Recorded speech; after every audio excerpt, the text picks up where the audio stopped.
In this video guys, I'll be telling you how to solve question number 1 from exercise 5.1 class 12 की continuity and differentiability. Question number 1 कह रहा है हमारा prove that function fx equal to 5x minus 3 is continuous at x equal to 0, x equal to minus 3 or at x equal to 5. तो function को continuous होने के लिए at x equal to c हमारा क्या होना चाहिए कि जो इसकी लिमिट होगी वो बराबर होनी चाहिए हमारे फंक्शन एट c वैल्यू. ठीक है, यानी कि जो लिमिट होगी हमारे फंक्शन की वो बराबर होनी चाहिए हमारे फंक्शन की वैल्यू फंक्शन की एट c वैल्यू. सो यानी कि कैसे चेक करेंगे. सपोज हमारा फंक्शन दे रखा है 5x माइनस 3. तो सबसे पहले हम x इक्वल टू 0 के लिए निकालेंगे. तो x इक्वल टू 0 के लिए हम निकालेंगे f0. पहले f0 निकालेंगे तो क्या आएगा हमारा 50 माइनस 3 यानी कि माइनस का 3. फिर इसकी लिमिट निकालेंगे एट x इक्वल टू 0. तो लिमिट निकालेंगे एट x इक्वल टू 0. तो इसके लिए क्या हो जाएगा हमारा 5x माइनस 3 और लिमिट अप्लाई कर देंगे इसमें 0. तो ये हो जाएगा हमारा माइनस का 3. तो यानी कि हम कह सकते हैं जो हमारा फंक्शन है कॉन्टिन्यूस है एट x इक्वल टू 0. फिर हम निकालेंगे at x equal to minus 3.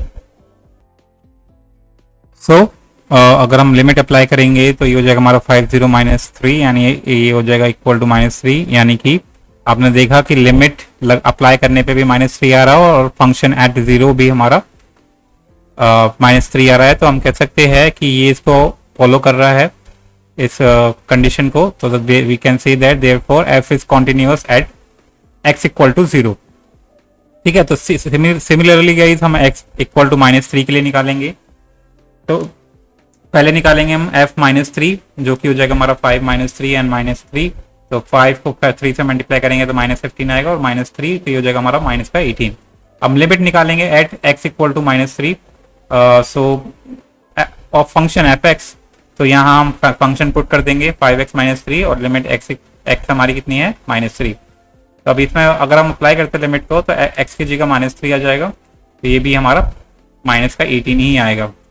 तो यानी कि हम कह सकते हैं क्योंकि लिमिट भी हमारी सेम है, लिमिट एंड जो हमारी फंक्शन है दोनों हमारा सेम है at same value. So at minus 3. So हम कह सकते हैं therefore f is continuous at x equal to minus 8 at not 18 it's minus 3. So now at x equal to 5 हम निकालेंगे. अब तो f5 निकालेंगे तो 5 माइनस 3. तो 5 जा 25 माइनस 3 यानी कि 22 आ जाएगा. फिर लिमिट निकालेंगे at x equal to 5 of function fx. तो लिमिट x5 है हमारी और फंक्शन पुट कर देंगे तो 5 आ जाएगा x की जगह और 5 मतलब सेम ही आ जाएगा मैंने 22 ही आ जाएगा वापस से. तो यानी कि हम देयरफॉर हम कह सकते हैं कि फंक्शन f continuous है at x equal to 5. So this is how guys you can approach these questions and yep, subscribe for more video guys. Till then, bye.